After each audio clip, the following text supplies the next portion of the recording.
Are we hung up? There we This is Adam Schoenfeld, and you're watching the go. Get Down show. Yeah, You got Adam Show. stuck.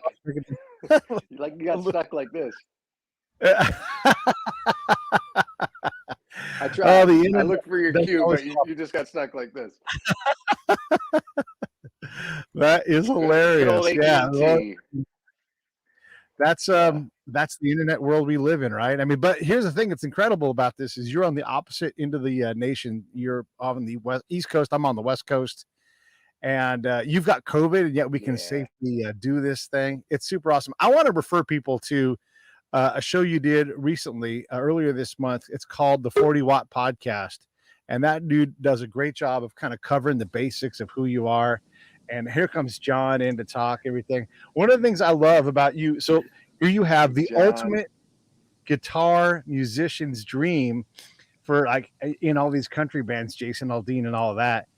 And you're not a country musician. Matter of fact, you're not even really a country listener. Is that true? Yeah. No, I'm not, man. Yeah, it's totally true. It's totally true. I mean, you grew up in New Jersey, I right? like What to were you say, listening to?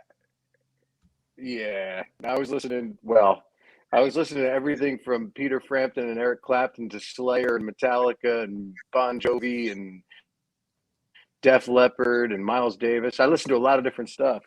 Um, Country wasn't really on my dial back then, you know. And we had a radio station in my hometown, but it turned country a year before I moved to Nashville. So Hmm. yeah, You moved to I just Nashville never. right after I high have a school? little saying. I like to, yeah, a year after high school. Yeah. Okay. So What's I your like to saying? say I got tricked into country music. I got tricked into country music. I'm experiencing that right now. My wife listens to country music. This is new for her as well, although she kind of grew up with it in the house. But I'm a funk drummer. So, like Heck yeah. you, I've kind of been tricked into country music and realizing the more I get into it that, music is music. Oh, it is. I think genre has become more of a lyrical term at this point. You Yeah. know, I think like stuff about Daisy Dukes and pickup trucks and bonfires is country, but you put a lyric about the Empire State Building on the same groove, and it's not country anymore. Especially Yeah. with what's going on in music these days and country music. What what about Nashville attracted a guy who was moving from New Jersey? Why Nashville? This the smell of success, man. The smell of success. It was Yeah. I was in a band, and there was a manager that wanted to sign the band to a management deal. He was going to make us stars. He was going to make us stars. So we all moved down together and lived in a house in East Nashville together. So it was that was it. My only thing I had heard about Nashville um, was a friend of mine's brother had moved there about 3 or 4 years prior to that. He was a bass player with his band, and then I heard these stories about nobody in that band playing on their record except for him on bass. And I was like, "What? What are you talking about? What is that? Why would you go Uh-huh. down in a band and not have your band play on the record?" And of course, come fast forward, now I'm one of those guys that's playing instead of the band members. Yeah. So I get it now. But as a kid, I was like, so that's the only thing I had heard about Nashville. I was actually kind of worried about it. Yeah. Well, did you grow up listening to or aware of, you were listening to, but were you aware of the studio guys who came like the generation before you, whether it was Nashville or LA? Yeah, a little bit. So you knew about like Yeah, a little bit. Lukather. There were a couple. Uh, yeah, Lukather from Toto and Michael Landau. Mm. Those cats, those LA cats. There were a couple staple records for me. Jude Cole had some of those cats on it. I think Keltner was all over one of Yeah. his records that I used to wear out as a kid. James Taylor Live, I saw that tour. I think it was Uh, '92. Landau was in that band. That Lee those Sklar. cats on that in that band, So yeah, I was aware of it, but I didn't become completely aware of it until I had moved to Nashville. I was 19, 20, and I get this gig answering phones at a studio, and I start seeing these session cats come in and their cases roll in, like hearing them through the walls. And man, that's what really, I was like, oh, okay, I could do that. That's cool. Even though I was kind of on the way to doing it a little bit, but I didn't realize it, you know? I still was like, just, I'm going to be a rock star, man. Yeah. And That's what guys who are 19 do. I think I want to paint a and picture now for I'm a different age. yeah, a couple more than 19. I want to paint a picture for our viewers and listeners though, because I think what I'm getting from you is that you moved to Nashville and you hadn't heard much about Nashville, but you were moved there to become a star. And that tells me that in New Jersey at the time, you were kind of a national draft pick. So you already had things going for you that somebody had the faith to put you to Nashville and say, I can work with this. True enough? I guess. Well, I mean, I was definitely, I was the young guy in all the bands I was in, from the age of 14. The first band I was in, they were all 17 to 19 years old. So, yeah, I mean, I was always kind of the kid in the bunch. So I guess I was, one of the better players around the area, at least that small part of Jersey and in that age group. I know there were players I didn't know about. So, but yeah, I guess so. It's kind of a draft pick thing, I guess. Okay. That area of New Jersey was where exactly? In Northwest Jersey, where they filmed Friday the 13th.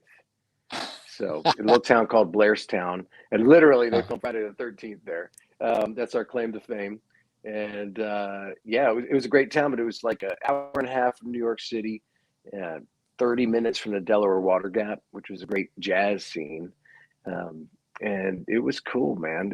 It was for me, it was cool. I mean, I didn't realize I was a redneck, but I was, I guess. A New Jersey redneck. Yeah, I was the kid in my school with the mullet and the guitar. So okay. Some of us have been there. Not the guitar, but definitely the mullet. So when you move to Nashville and you start to, you're answering the phone at studios, you're starting to hear these players and you're starting to understand how the system works. When did you go, okay, I'm going headlong into country music? Or what pulled you in? That's an easy one right there. The guys that tricked me into country music were John and Kenny of Big and Rich. Yeah, okay. I had, through a friend, got asked to play guitar for Big Kenny. He had a deal on his own on Hollywood Records, and it was a cool record. It was kind of like Queen meets 90s rock, 90s pop rock. Really, really cool stuff. And I attribute half of my guitar style to that record because the producer and guitar player, Gary Burnett, he had all these magical guitar parts on there, and I had to figure out how to make them one guitar part live. But anyway, that he lost his record deal. We started a rock band called Lovejoy. Sherry just look said at that. Lovejoy. I didn't realize I could see. You spelled it wrong, Sherry, but I love you.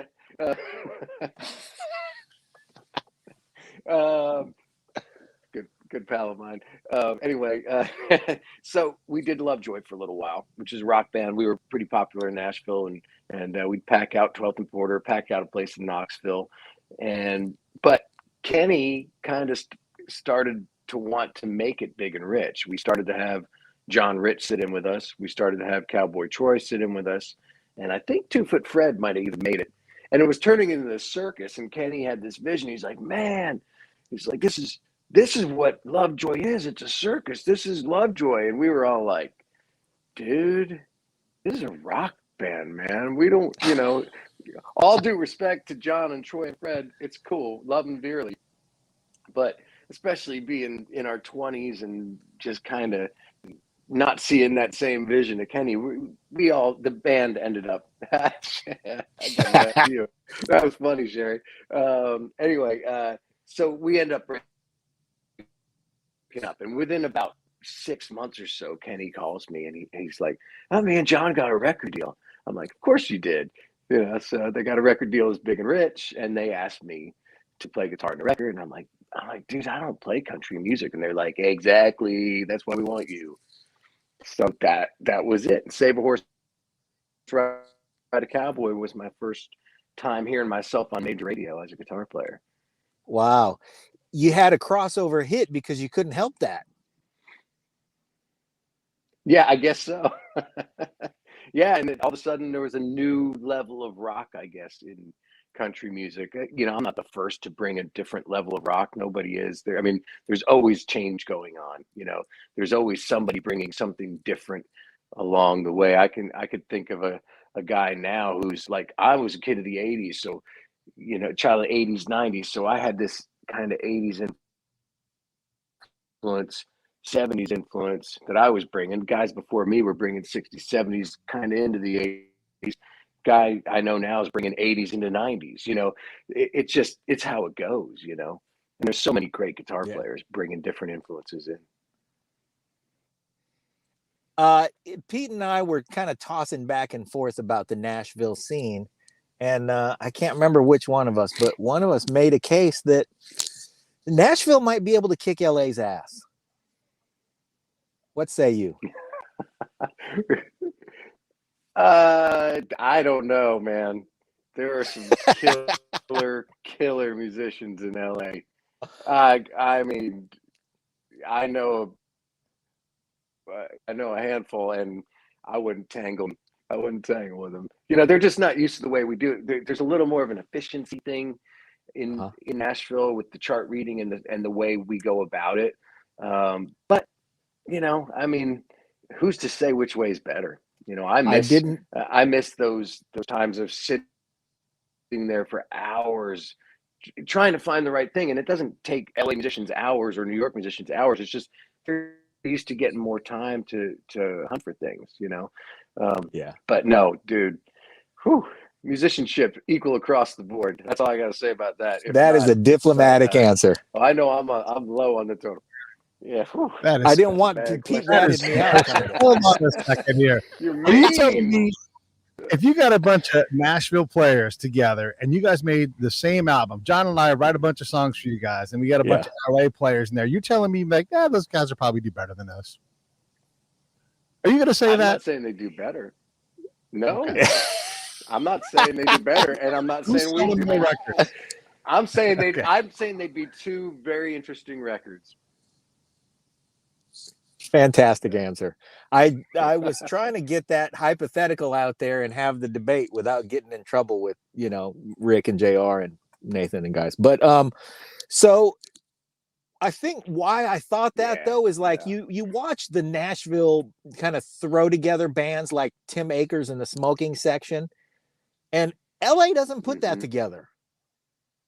LA's a little more disparate than that. Oh, I don't know. Yeah, I don't know. It's nice to see guys and girls stretch out and do things that make them happy. But honestly, I think that's what keeps your soul alive musically. You know, just for me, you know, I got to a point several years ago where I was like, it's kind of suffocating in it. You know, you do the same thing over and over every day, and it's hard not to get a little like, you know, but as soon as I started doing my own thing again, it kind of opened it all back up and made it all enjoyable again, you know? So I think you got to do that to keep fresh, you know? Okay. That is really something. And I think when people imagine a career in music, what they don't understand is the monotony. Because there is just stuff that you just got to grind through every day, and you have to figure out where those rays of sunshine come in. Yeah, you do. And it's nothing against the machine here, but you know, I kind of, people ask me sometimes, do I like live versus studio? And I say, you're comparing live. Yes, you have this amazing audience. Hopefully, if you're lucky, but you're playing the same songs every night, same songs for the same artist every night. But then when you're in the studio, if you're doing the mainstream country thing, you're kind of playing the same thing same songs every day, same style. Mhm. So six one half dozen of the other. Granted, there are days where different artists come in that you go, oh, this is different, or something like that, and that's what keeps you going too. Is those times where you get something that's a little different, and you can be different and still be mainstream. It's just weird, man. It's just weird because you never think music's going to be a job, and once in a while it feels like it. Wow. Gotta say it. Yeah. And I know there's a lot of guys and girls that they'd kill to get to do what we do, and I hope they get the chance, and I hope they enjoy it. I look at people like Dan Dugmore, who's played with Linda Ronstadt and James Taylor, and he's still going strong, and he always has a smile on his face, and he's got the magic, man, and I don't know, maybe he keeps it in his pocket. I don't know where he keeps the magic, but he's got the magic sauce and the approach, and I just hope to always capture some of that, Yeah. Well, Tim Pierce, I would put in that category too. He seems like he's always smiling while he plays, and Yeah, everything seems new to him. Yeah, I've never met Tim, never played with Tim. I've only heard stuff he's played on through the years. I've seen a few videos. He's amazing. He's been doing it forever. I met Michael Landau. He was sweet as anything, and he still plays like he's drawing a pistol out off his belt. It's it takes something to stay that in love with it, and I get it. I'm still in love with it too. You have bumps in the road. Some people might not tell you they ever do, but I'm sure all those guys have had moments where they're like, I need a break. Yeah. It's almost inevitable with anything you do, but it's still freaking music. It's the best job in the world. So damn lucky. So lucky. That's great to hear. It seems like you have been able to mix it up, going from playing live to being in the studio and doing enough variety for yourself that you have been able to, am I right about that? Just kind of keep it fresh. Yeah, totally. Yeah, absolutely. Absolutely. Yeah, I think I was very fortunate, with John and Kenny, with the Big and Rich situation and the Jason Aldean stuff, to be a part of these two projects that really made a mark. It enabled me to go on the road yet still be sought after in the studio at a given time. And so when I came off the road with John and Kenny, there was all this work for me there in the studio. And then later I went back out on the road with McGraw, and there's still work for me in the studio. Of course, you add in now there's young blood, there's these awesome new guitar players, Derek Wells, Justin Ostrander, Saul Littlefield. There's a handful more. And you add on that you're gone. You've been on a bunch of records, and now there's these fresh faces. You start to work a little less, but still working, and it's great, Yeah. So, but it's cool because actually we're about to get busy doing a month of rehearsals with McGraw, and I'm actually at that point where I'm like, okay, I kind of need a break from studio stuff. So it's perfect timing, Yeah, And I also realize that I say a lot. Those are the things that you pick up when you when you start doing these podcasts, especially if you get in the editor's chair. You start to realize your own speech patterns. Right. But it's no different totally. than when you're recording a lot. If you finish phrases, let's say a certain way, and you catch yourself doing it, and you catch yourself leaning into it all the time, like, man, and I'm sure the rest of us don't notice it. We're just enjoying the playing, but as somebody who's recording, a lot and then going back and doing a lot of mixing, and you hear yourself play the same thing. What if there's an artist out Absolutely. there that is okay? If there's an artist out there that's like you have, let's say that it's not necessarily a majority of your work, but you're a guitar player, a gunslinger, you rock hard. That's gonna really make you go-to guy for a certain kind of record. Is there an artist out there that you think would surprise us if you said, I really want to work with this artist? You know, like maybe it's, I don't know, Bjork or somebody, but who out there would really surprise us to hear that you're into and would like to work with? Oh, yeah. I mean, I think from my body of work, you would be surprised that I would love to play with Dylan or Sheryl Crow or, Jacob Dylan or, either Dylan. That kind of stuff speaks to me. It's always spoken to me. That's music I love. Tom Petty and the Heartbreakers is my favorite, band of all time. I'm a rocker by heart, but not necessarily power chord heavy rocker that you hear on Jason Aldean. I just happened to play in a metal band when I was 16. So, yeah, man, I R&B. I love playing funky stuff. I did work a while back with Mark Broussard. Love that guy. I've known him a long time since he was getting his start. And, I love playing that stuff for sure, man. Yeah, you do get stuck. I've always said, I think people I got stuck in this pigeonhole thing of the guy that plays power chords in country music. And, it kind of irked me for a little while, but I got used to it. I think people still think of me as that. I think they realize I do other stuff. I met a guitar player, young guy working in a music store the other day, and he was talking about chicken picking and like country stuff. And he said, I went to lunch with Rob McNally, and I asked him, do you really need to learn how to do that stuff? And he said, yeah. And he said, I thought about you. I thought about, he doesn't do that stuff. And I'm like, well, I just fake it. I had enough Chet Atkins and enough jazz and enough Chet Atkins and enough fingerstyle classical in my background. And I've heard enough country. And at this point, I've obviously listened to some and lifted a little bit to learn it. But for the most part, I got my start, anything country. I'm going off on a tangent here, but it's funny because I still freak out. Like John Rich called me the other day. We're doing a session next week. And he said, it's straight ahead country. And I still, to this day, when somebody says that, I go, and you called me, mean? Why? It's straight ahead country. There's no keyboards, and you called me to play guitar? I don't know, man. I guess it's all on how you nail it down, Yeah, well, guitar has always had a place in country music where there's always been monsters. I mean, Chet Atkins, Roy Clark, Glenn Campbell, those guys are gorillas.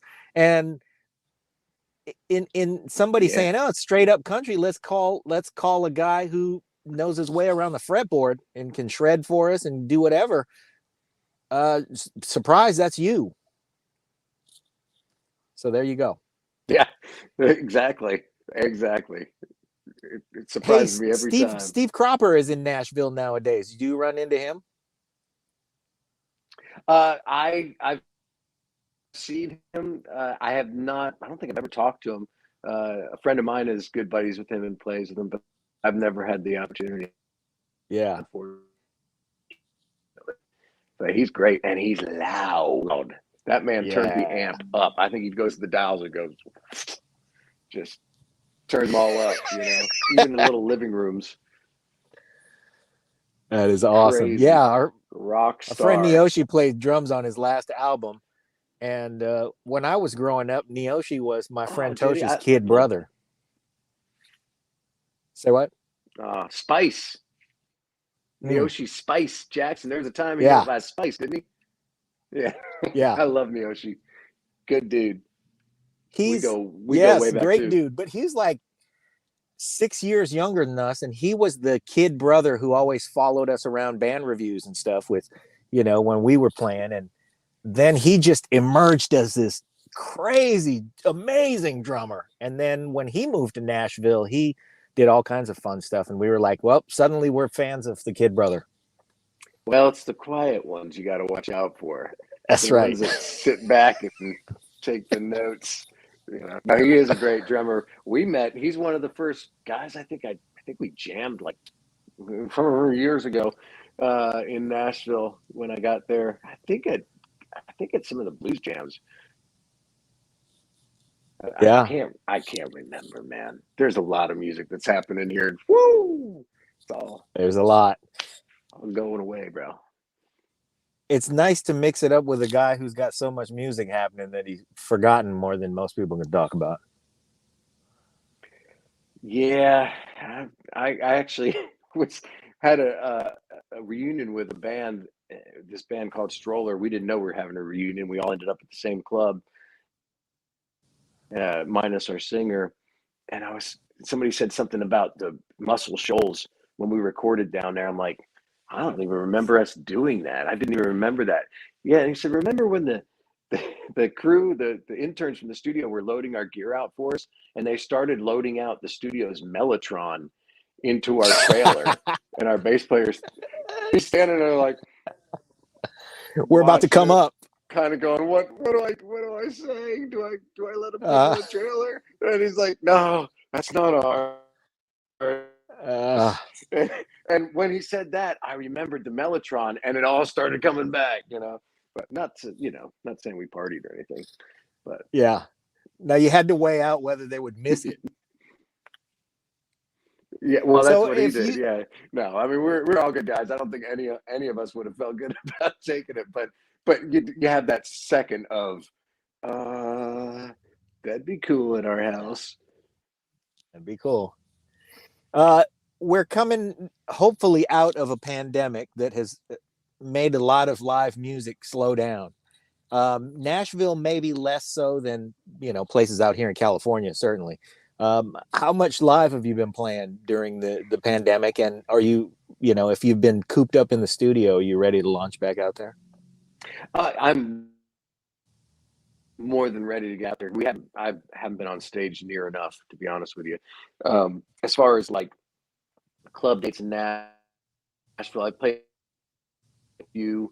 a handful in my band, and we only did about 8 shows with McGraw last year between June and December. But we are gearing up for all rehearsals all February, and pretty much like a 35 date tour, I think, this year with McGraw. So I'm really looking forward to that for sure. And Wow. yeah, Nashville, Tennessee, they weren't as, not that we weren't as affected by the pandemic, but there were more people willing to just go, we're rocking, we're doing this. And so there was more going on. I didn't take part in a lot of it. Fortunately, had the studio working a lot of work, just coming in, people saying, hey, can you do overdubs on our song? We'll send you the tracks, and that, a lot of stuff like that. And so enough to keep me busy, but I definitely missed that interaction of the audience for sure. I can't wait to get back to it, and hopefully it just stays this way. Hopefully we're going to get back to some normalcy. Yeah. Well, hey, I have been hogging up the first half of this interview because I have a hard out at 11:30. But this has been great fun. I really appreciate you doing this with me. And I want to ask one last question. You've played venues from tiny smoky bars to huge arenas. What's the sweet spot? I really love open clubs, fun. But man, theaters. I love theaters. Theaters are awesome. The first touring I did was theaters, and there's just something about that that's cool. A theater where they will let the people come up to the front sometimes too, so you get that part of it, And there was, I think when we did Tim and Faith in Vegas, they would sporadically through the show let people come up front for a little while, and they'd cycle them through. So that was kind of cool. I just love the sound of a good old fashioned theater and a wood stage, and it's a pretty amazing thing, So sorry, but yeah, I think theaters are my favorite, but I'll take any of it, to be honest with you. Right It's on. all great if you can connect with an audience and feel that rush. It's beautiful. Well, hey man, I'm a huge fan, and I'm really happy to have done this exploration with you. And Pete, thanks again for letting me just jump in and then Yeah. boogie out when I need to. So, hey, thanks a lot, Adam. Thanks, Pete. You're Well, it's welcome. nice to meet you, John. I appreciate it, man. Take All right, care, talk to brother. you soon. So now that we have a little bit of break here, let me make sure I say this. Everybody should go to adamschoenfeld.com. That's where all of the basic information is. If you want to listen to The Skies Falling Down, his new single, there is the song on YouTube. It's also at adamschoenfeld.com. That's how you let Adam know, hey, we love what you're doing. We have a little bit of work to do here, talking about this guy named Jason Piccolo that is a friend of mine and has been forever a friend of yours. Let's throw a little bit of attention at Jason and his work at the Protectors. Yeah, man. Jason and I, man, hometown, Blairstown boy, man that has served our country and is a sweet human being, beautiful dude, man. And he's always on the right side of everything, man. What kind of Love friends were like you guys that. growing up? Like, were you close? You got to Did tune you guys into hang out? the Protectors podcast. Yeah, I'll put a link in there. How No, close were no, you guys? I mean, dude, I think we ran in different circles for sure. I think life brings you closer. We had a good friend, really close friend in common that passed away a few years ago, and our dear friend Michelle, and we all came together over that. And I think there's something that reignites those bonds, even if you didn't hang out every day with somebody in your hometown. You're bonded, man. You're bonded. And I consider him a friend, and the stuff he's done is just amazing. Stuff I could never do. So, and yeah, that's the deal. Yeah. Well, and you're nailing down who he is. And wherever you listen to podcasts, type in The Protectors and it'll come up, but also on like Amazon Fire. It's incredible to do that. Who else from your guys' peer group has done something? I mean, here you are, dozens and dozens of albums, hella #1 hits. Tim McGraw. Oh yeah, he's one of my bosses. Yeah, so is Jason Aldean. Not big and I mean, you guys have done incredibly well. Who else is in your peer group that you want to make sure you mention?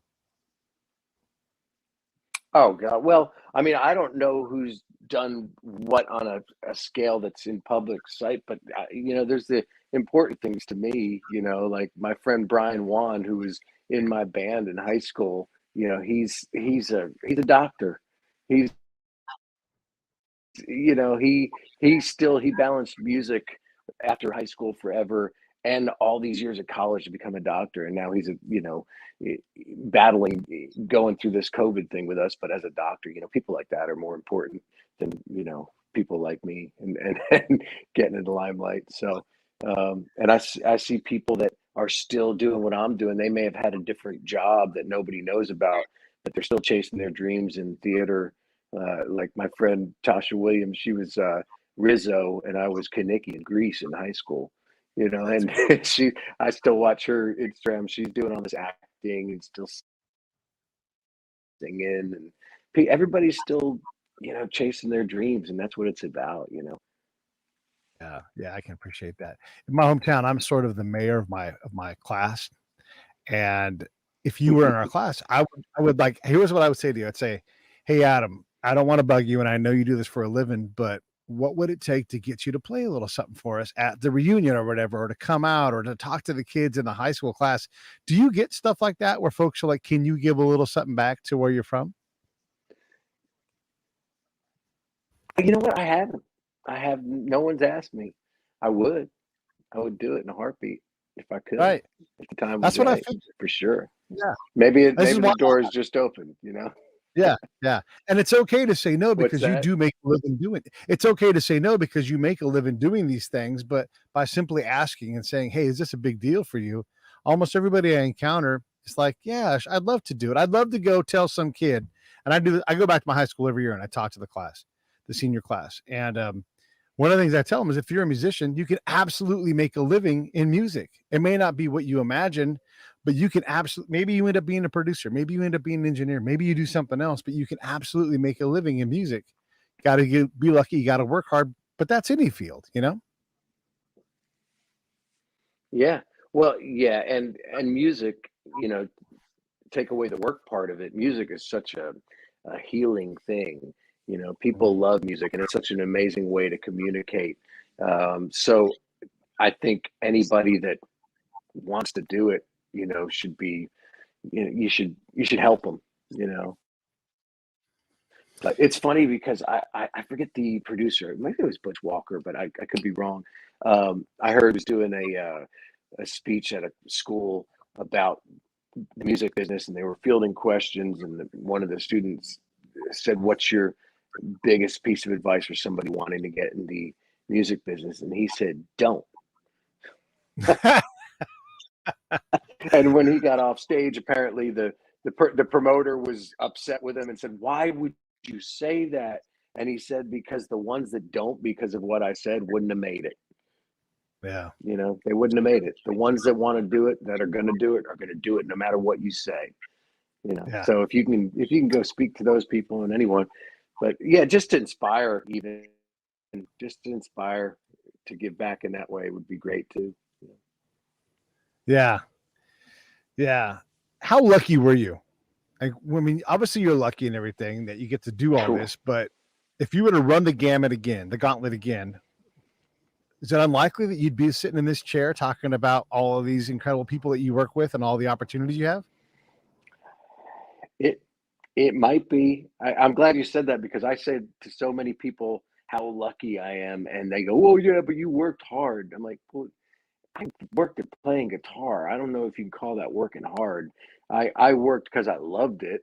Um, but it goes back to every little moment, who you were with, where, when, every ladder, every rung in the ladder, you know, I can trace back to who I was with, who called who to get me what gig, you know. So yeah, man, I'm super lucky, and I try not to take it for granted. And yeah, it could have been one false move, man. One false move. There's a song title. I'm writing that one down. One false move. But seriously, lucky as hell, man. I am so lucky. I'm writing it down. I love it. No, I love it. You did that. Actually, I had that same thing happen to me. I am not a songwriter, but it doesn't mean you can't write songs. We all need to express ourselves. I get to have conversations as a profession, but my buddy Scott, so my friend Phil and I were going to go to his house. They live out in the Temecula wine country. And I call Scott and say, "Hey, Phil wants to come over." Phil has ALS, so Phil gets whatever he wants. Whatever social interaction he wants, he gets. And so Phil and I are going to come over, and Phil said, "Hey, let's go to the wineries and drink some wine." And they're literally across the street from Scott's house. Like, they're everywhere. And Scott says this line to me, and it became a song in my head. He said, "Man, I've been dry since Mexico." And I was like, oh my God, this is the response. Oh, wow. Yeah, this is the response to Toby Keith. What if it doesn't stay in Mexico? What if you fall in love and then have to go home and you have to deal with a broken heart, and you're like, I can't be drinking right now, you know? And it's such a cool premise for a song. Wow. That's awesome. How do these things come to you? How do you, we'll write it. How do these things come to you though, when you're getting inspired to write a song? Sometimes just like that. I might write that song tonight. There's my wife. Luck or good choices. Luck, baby, luck. But man, it's different every time. Sometimes a great melody will come to me. I'll be like, oh, and then words will come to me. You know, sometimes a guitar lick will come to me. Sometimes just a title. Sometimes, you know, it's all different every time. Occasionally, I'll sit down and it'll be like just a dude, like Sky is Falling Down. My friend Dino Brown comes over with a recording of a dryer, his clothes dryer going, and I go boom, da, da, da, da, da, da, da. Boom, guitar lick written, song starts, you know, and then Katie comes in and helps us finish the chorus. So it's like, you don't know where it's going to come from. That's the beautiful thing about it. That's why I don't think I enjoy the Nashville writing process. There's some girls and guys that are amazing at, we're getting together every day. We're going to write songs that any country artist could cut or any artist could cut. And they've got their thing they do, and it's beautiful. And some of the greatest songs have been written that way. And I've written some good songs that way, but I don't necessarily enjoy that as much as the, oh, here it comes. Here, whoa, it just came at me, you know. It's different every time. I love that. Yeah, and that's again, I'm not a songwriter, but it doesn't mean there's not music in my head. And I was in a Paris train station, Gare de l'Est, if I'm not mistaken, and there's this tone that they play for like attention, everybody, and it was like just the perfect tone. And all of a sudden, behind that, in my head, the drum track comes in, and it was like boo, boo, you know, like that. And then all of a sudden, like this song is just in my head for weeks. I don't have the ability to get it out of my head very good, but that's the thing. Like these things happen. You hear these musical things. I'm singing all the time. I'm you know, making up little jingles and everything.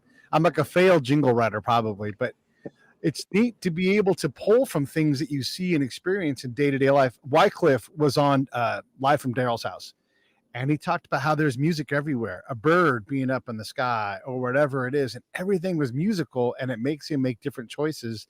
Like instead of taking that adjacent harmony, he'll take this harmony up here, because you don't expect someone to go there. It's just as musical. It's just a different choice because he's open to all of it. I agree. Totally. It is everywhere. And you can do whatever you want. Yeah. For sure. So what instrument do you play? I got a little, well, you can't see it now. There's a guitar back here somewhere. It's a Martin, and I just got a hollow body, and I've got a Telecaster. That sounds like I'm a good guitar player. I am a Yeah. G E G C A A. You know, like I Me can too. play and I can sing a Me little bit. too. I've made my living with that. Yeah, that's Yeah, all I nice and know. simple.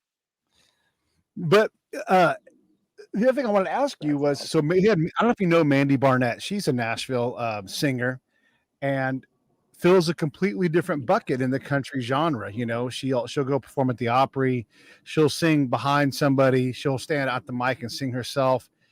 And she worked with this guy. He's passed now, in his 90s, and he worked with everybody: Count Basie, Tommy Dorsey, all these people. And his home instrument was the trombone. He actually was older than the electric guitar. And so when he thought about making music, there were horns, and they weren't just blasting. They could be subtle, they could be sweet. And so his last big project was working with Mandy on her album, and he did all the arrangements. And his approach, I mean, if he's not the last guy, there's not many people left that can approach music from that way. Having heard big band, having heard, you know, Tommy Dorsey lead a band, do a solo from a trombone. I would love to hear that. I'm not ultra familiar with Mandy's music, but that makes me want to do a dive, especially now hearing that. I love when people put different things together. You know, that's a beautiful thing. I grew up.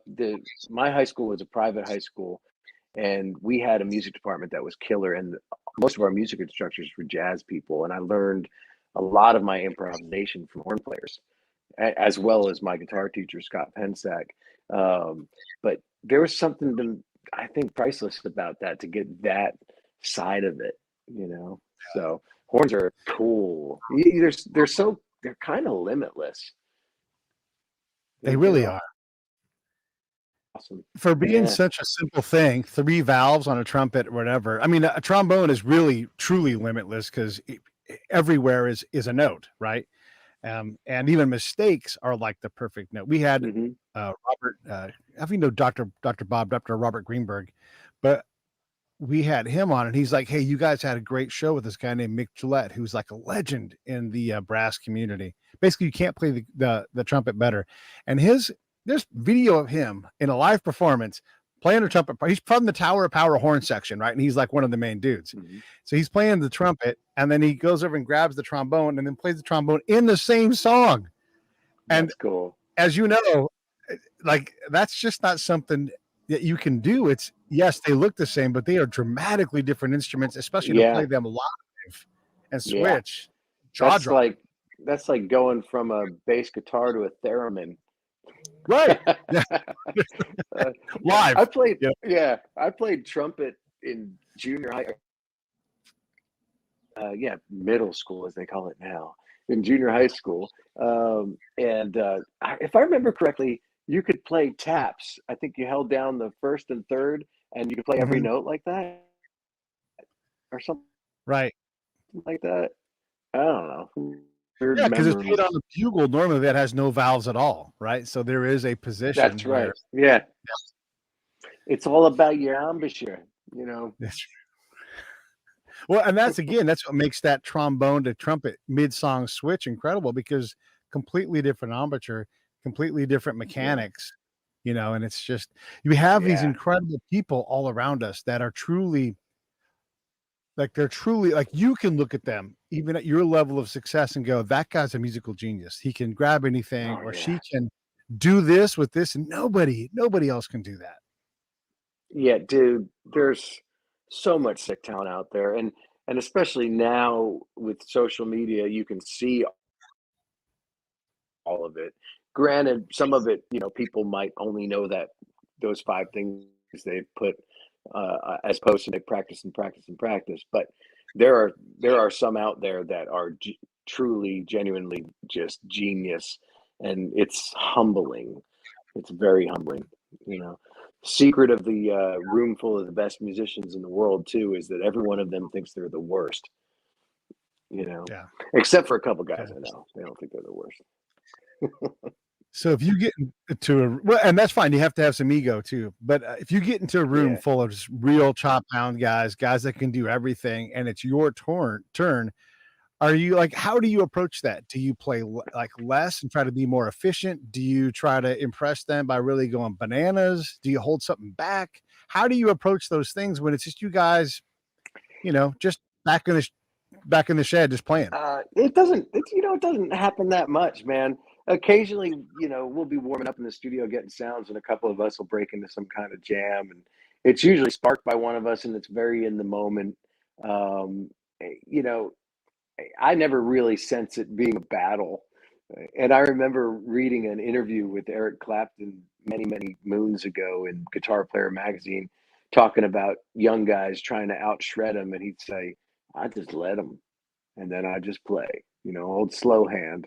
And I guess, if anything, I've always subscribed to that. You know, I might hear somebody shred, and I might just come in with one note, I guess. But for the most part, you know, I'm not really taking part in many jam type situations.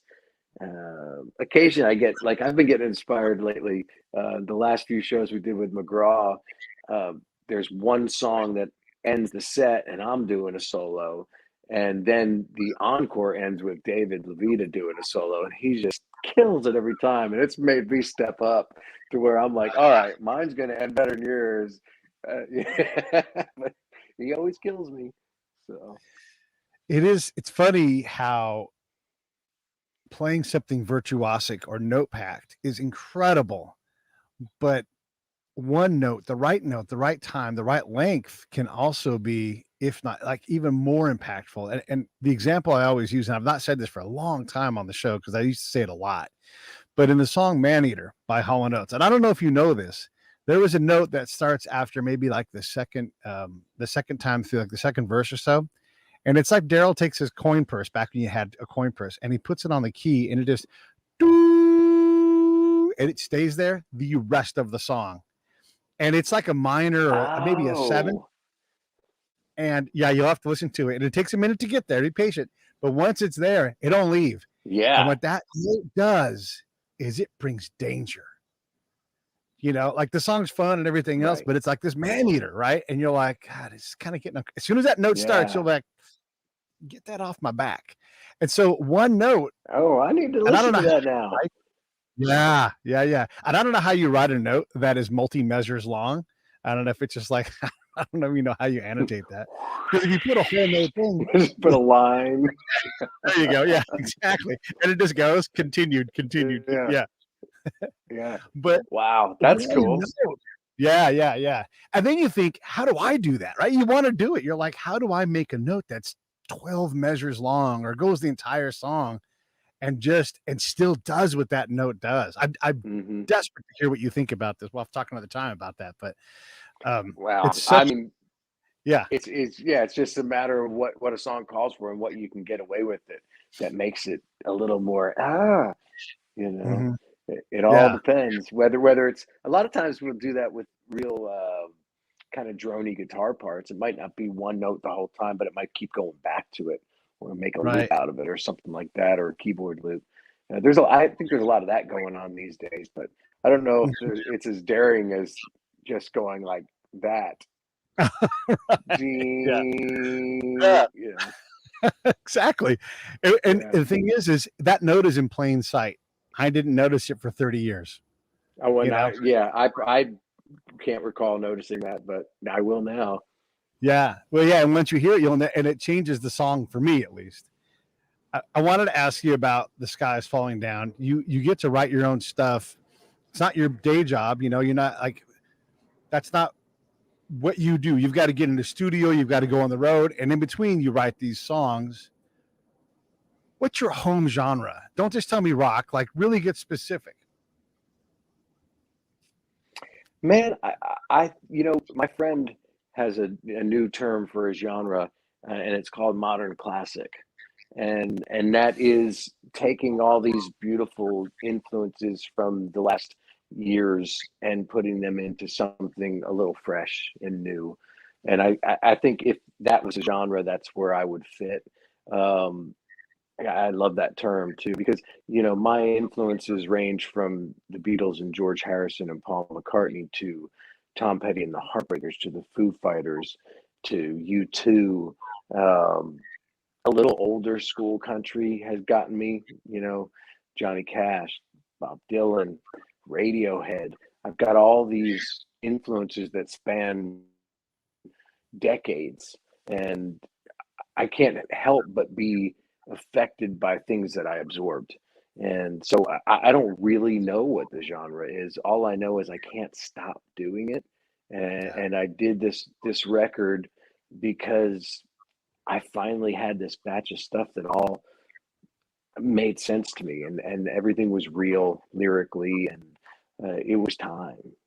And I'm gonna keep going. I've already got like half of the second record written, Oh, and I'm ready to rock, man. And I just love making music, and it's kind of like, as much as my day job is the best job in the world, it's kind of like being a lawyer, and I still have my band, and I still want people to hear my songs, because I know what it's like to see people get touched by a song, and I've been touched by a song, and I kind of want to do that for people, and my own ego, I guess. I don't know. I can't quite explain it, but it's just a magical thing. Music's powerful. I like being on both sides of it. and creating your own stuff, especially with your capability, it's important that you do that. And this is me like telling you what to do. But yes, you play with whoever, feel it, incredible person, and you go out and you kill it for them, everything. But when you're looking back, the one thing you're probably going to say more than anything else is, I wish I would have wrote my own stuff more, and believed in it more and pushed it more. Because when I read my old writing and my old others, I'm like, I should have done more of that. And back then I thought it was all garbage. It's all garbage. And it is garbage, but it's not.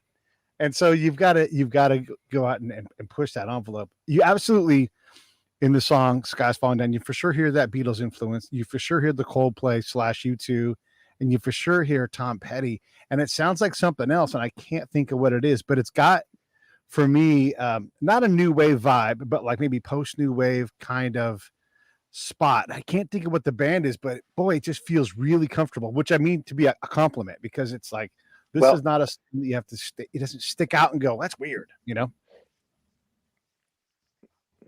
I think I might know what it is, because my friend Aaron said it to me a couple weeks ago. She said, "Don't take this the wrong way." She said, "But it reminds me of Tears for Fears." And I Sure. love Tears for Fears. Yeah. So that's one. That could be Helping. one you're Yeah. thinking of, but it's got that kind of, if you ever listen to their Everyone Loves a Happy Ending record, it's kind of got that vibe. And I was like, thank you. Love Yeah. them. Yeah. Yeah, that song, I love that song. It's great because Dino and I started it, and we wrote it, and originally had a different chorus. The original chorus said, "Everyone needs a friend." That was the original Mhm. chorus. And Katie, as some know, produced the record for me, and I brought it to her, and she said, "That chord." And I kind of knew this before I brought it to her, but I tried to ignore it. She said, "You've got 2 songs here. That chorus doesn't go with this verse." I'm like, okay. And she goes, "It needs a melody like da, da, da, da, da." I was like, as soon as she said that melody, I was like, "The sky is falling down." So that's how it was born. It went through all this stuff, you know. It's kind of a song of hope. You know, there's a background vocal at the end of it that says, look at the good all around you, which is kind of a turn from the rest of the lyric of the song. But that's kind of the whole point of the song is forgive yourself, get out of the dark. Yep, the sky's falling down. It sucks, but time to go. Yeah. Yeah. One of the things I used to say a lot when I was in combat, I got to go take a nap because I needed a break. And someone maybe would look at me like, "Why aren't you out working this problem?" And I'm like, "I promise there's going to be war when I wake up." Like it's going to just still be here. The sky's going to fall down tomorrow. It's going to fall down the day after that. It's, some point you just take a time out and you do. I defy anybody to drive from LA to South Carolina and not tell me, and try to tell me that their nation isn't full of beautiful people and beautiful things. And if you just get out of your spot where the sky's falling down, I promise the sky's not falling into Mexico. Just get out there, just drive, go experience. Yeah, man. Did you say in combat? Is that what you said? Oh yeah. I was. Thank you for your service. Oh, thanks, sir. I was a spy. I went off the camp a lot, so it was a lot of heavy days. I bet. Thank you so much. Yeah. I want to talk to you about the Edge, because one of the things about his playing is, I would say, and I'm a U2 fan, I would say he's one of like the geniuses of the guitar. He took it and completely redefined it. As a rule in their band, he wasn't allowed to do the triumphant solo. Now, over the years, he's snuck a couple in here and there, but when people criticize him, they say like he just does this, over and over again. However, changed how that guitar is used. And you hear his influence. I would say now that his influence is so ubiquitous, there's now people 3 or 4 generations past that you don't even know you're copying what the Edge developed. But, and I know you like U2 because you mentioned, you play the guitar. What are your thoughts on how he approaches the instrument? Well, I think he approaches the instrument for the song, which I think is the most important thing you can do as a musician. It's not about the triumphant solo. It's not about, playing something amazing. It's about supporting the song. And I think he's done that successfully for his band for all these years, and he's gotten cooler and cooler at it. I would be curious, to really dissect their records if I had the time and pick out some tracks and see what was like. I'm blanking on the producer. I want to say Daniel Lanois, but who did exactly what? Like which of all the parts is him, which is producer stuff. But he's freaking rocking, and live is great, and it's beautiful. And then, like you said, it carries on. It was, I'm sure, forever in Nashville. Play something really kind of the Edge, like U2 guitar part. Well, when Coldplay came out, that's the only thing we ever heard in the studio as guitar players. Is like, give us something Coldplay-ish on that verse, something droney and Coldplay. Well, Johnny is amazing. I think he's done so much for music as a guitar player, but he kind of took handoff from the Edge. I think they both play for the song. I love that style. I love, and I say that style, but Edge doesn't do one thing. Right. I think he's great. I love him. I wish I could meet him. We have a friend, Jerry McPherson, one of the great guitar players in Nashville. I hope he doesn't mind me telling this story, but apparently in the airport, and he was at the urinal, and the Edge comes up to the urinal next to him, and he just turned to him. And this is the whole story. It's not that great, but it's funny. He just turned to him and went, "Morning, Edge," and that was it. But I haven't even got to meet him at a urinal like Jerry did, so maybe I will one day. John, we went to Dodger Stadium. We were doing a show there, and the Dodgers are great. They were fantastic hosts, and we were up by where Vin Scully works, and so John was taking a leak, and Vin Scully walks in because he takes a leak too, and John was turning around to like get out of the bathroom and blasts him in like the ribs, like really runs into him hard. Like, it is an 88-year-old man, and John's fairly well founded, so when he hits you, you stay hit for a while. And he's like, "Oh my God, almost killed." And Vin's like, "I'm all right. I'm tougher than that." Oh, it's so great. It's such a funny thing when you have these moments. It's one of my favorite things to ask.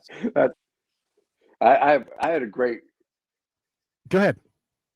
Yeah, sorry, I cut you off, buddy. Well, No, you're good. another great urinal story, and then we'll move on. Uh, Yeah. the first time I played the Opry as a rock kid from New Jersey, I was playing with Randy Foster, and I remember being at the middle urinal and getting flanked by these two guys in nudie suits. My memory, one was tall and one was short, so I like to say it was Porter and Little Jimmy. But I'm going to the bathroom, and they start talking over me, and it's like, how's your daughter? Is the dog okay? No, the dog died. Did they get their truck back? Like, what? No, they didn't get their truck back. And I'm like standing there going, oh my God. I'm standing in the middle of a country song at a urinal. It was hilarious. And then years later, I realized they probably looked at me and went, let's fuck with this kid. Sorry. You can say that. That's all right. One of my favorite things to ask, Sorry. so I'm going to ask Sorry. you, but also there's another version of the question. Like I asked Mandy, I'm like, sometimes you're sitting in a room and you are sitting there with the Edge, or you're sitting there with, whomever it is. Willie Nelson walks in. And even though you're a professional, it doesn't take your breath away. It does take your attention away a little bit. I mean, at times it may not be that person, may not be Willie, but someone's going to walk in the room. You're gonna be like, oh my God, I'm about to play a song with Willie Nelson, or I'm going to jam with the Edge. And if you remove yourself, your professional self, and you look at that and you're like, you get excited. I mean, I do it too when I talk to people. So I want to ask you that. And I want to follow that up with, I love to ask, like, if Tim McGraw was on the show, one of the things I would ask Tim is I'd say, sometimes you're Tim McGraw. Sometimes you're the dude who's taking care of whatever his wife says. It doesn't matter your wife's faith. You're like, yep. You know what? There's a time when, like, if the camera sees me, and then, so I asked this Playmate of the Year from 2000, Brandy, what's her last name? I can't remember. Yeah, she was Playmate of the Year, right? I'm like, what's a moment when we would all see this super glamorous, super sexy lady, and we all be like, oh, she does that? And she's like, I clean my own toilets at my Airbnb. That's what I do. So there is this super beautiful, and she can't help but be beautiful.